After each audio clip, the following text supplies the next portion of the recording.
Bienvenue sur vuedailleurs.com. Alors dehors, ça sent l'été et donc les vacances. On parle de tourisme avec vous, Michel Durieux. Bonjour Michel. Bonjour. Alors vous êtes directeur du comité régional du tourisme de Nouvelle-Aquitaine. Alors comment la Nouvelle-Aquitaine se prépare à une reprise de la saison touristique un peu spéciale pour la saison 2020? Alors d'abord, une petite pointe d'humour. On se prépare avec du grand beau. Il y a du grand soleil qui est prévu pour les prochains jours. Oui, c'est Non, vrai. alors trêve, trêve de plaisanterie. Les acteurs se sont préparés, continuent à se préparer pour que cette saison d'été soit le plus normal possible. Les plages, vous le savez, ont commencé à se rouvrir depuis quelques jours. Les destinations intérieures ont ouvert leur site touristique. On sait qu'il va y avoir des annonces importantes aujourd'hui qui vont permettre déjà aux touristes régionaux de pouvoir voyager dans leur région. Donc, élargissons petit à petit ce cercle qui permet finalement d'aller visiter nos trésors nationaux. Vous, qu'est-ce que vous savez à l'heure actuelle et qu'est-ce que vous anticipez là dans les semaines à venir?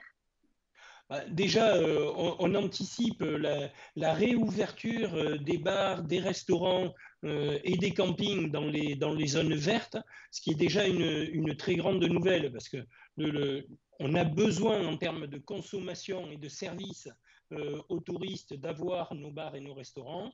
La capacité en camping, rappelons-le, c'est la plus grosse capacité marchande touristique en France et la Mhm. Nouvelle-Aquitaine est la première destination de camping. Donc, si on veut recevoir dans de bonnes conditions les Français, il faut qu'en plus des hôtels, en plus des gîtes qui sont très importants, il faut que les campings soient ouverts. Donc, on anticipe cette ouverture et qu'elle soit annoncée dès aujourd'hui. Et dans les prochains jours, finalement, que la distance des 100 km soit maintenant élargie. Donc, à minima à la taille des régions et on peut aussi assez rapidement ouvrir sur l'ensemble des zones vertes. On verra ensuite pour l'ouverture sur les marchés de proximité européens. Alors, la France a déclaré vouloir créer une plateforme de tourisme à l'image de Booking, d'Airbnb, de TripAdvisor. Est-ce que c'est réaliste et comment est-ce qu'on peut s'y prendre? Alors, un, c'est pas réaliste. Deux, c'est une très mauvaise idée.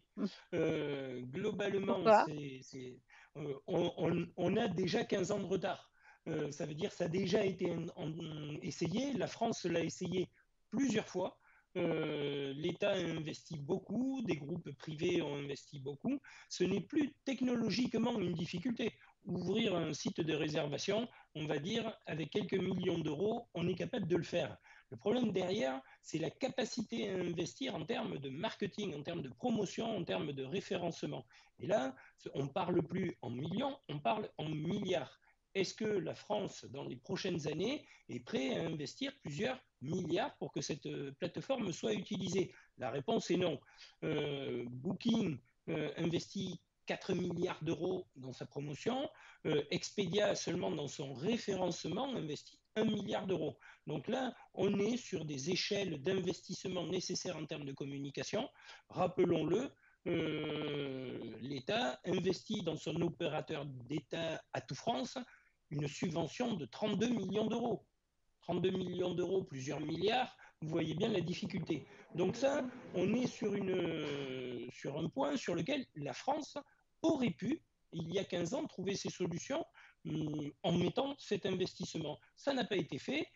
Maintenant, il faut considérer qu'on doit utiliser les canaux de distribution existants. Et il en existe des locaux avec des plateformes de réservation locale, mais surtout la réservation directe vers les prestataires, et ensuite les autres canaux qui sont plus traditionnels, qui existent, qui sont du online, mais qui sont aussi les agences de voyage pour les marchés internationaux. Et alors, en quoi la France peut-elle continuer de se démarquer si ce ne sera pas sur le plan technologique? Bah, notre grande différence et notre grand avantage, c'est notre offre. ce sont nos destinations. On est la première destination mondiale. Quand vous demandez à n'importe quel touriste du monde où est-ce que vous voulez aller, en premier, il vous cite toujours la France. Donc, euh, notre force, c'est celle-là. Les canaux de distribution, ça a été un problème. On a des difficultés en termes de régulation. Des lois ont été mises en place avec des réglementations sur la location privée de vacances. On peut continuer. Il y a eu des travaux qui ont été faits. À l'époque, j'étais au ministère des Affaires étrangères pour réglementer aussi les contrats qu'il y a de mandat entre les portails comme Vous parlez Booking et d'Airbnb? Expedia.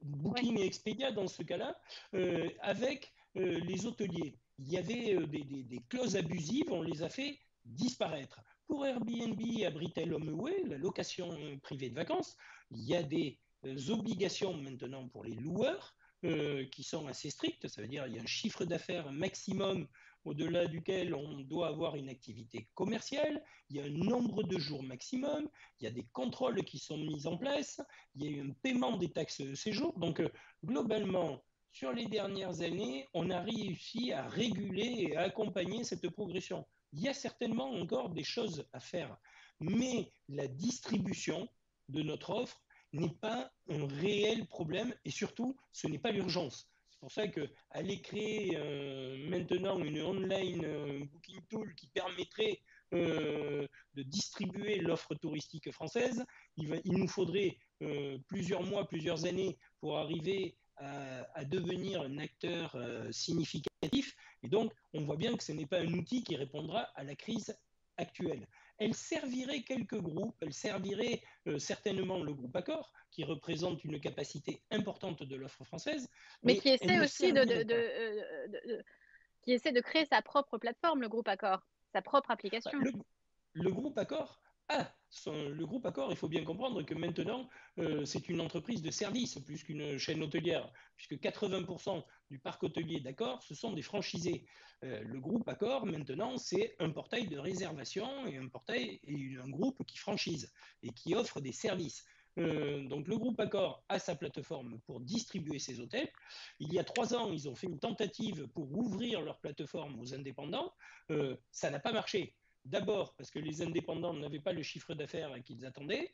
Deux, les franchisés ont commencé à râler. Trois, le groupe Accor ne gagnait pas d'argent dessus.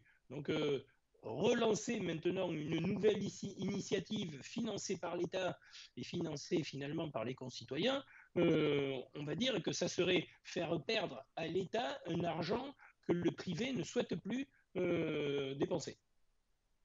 Oui, finalement, de l'argent inutilement dépensé. Merci, merci beaucoup, Michel Durieux, pour cet éclairage sur le tourisme. À bientôt sur Vue d'ailleurs. À très bientôt.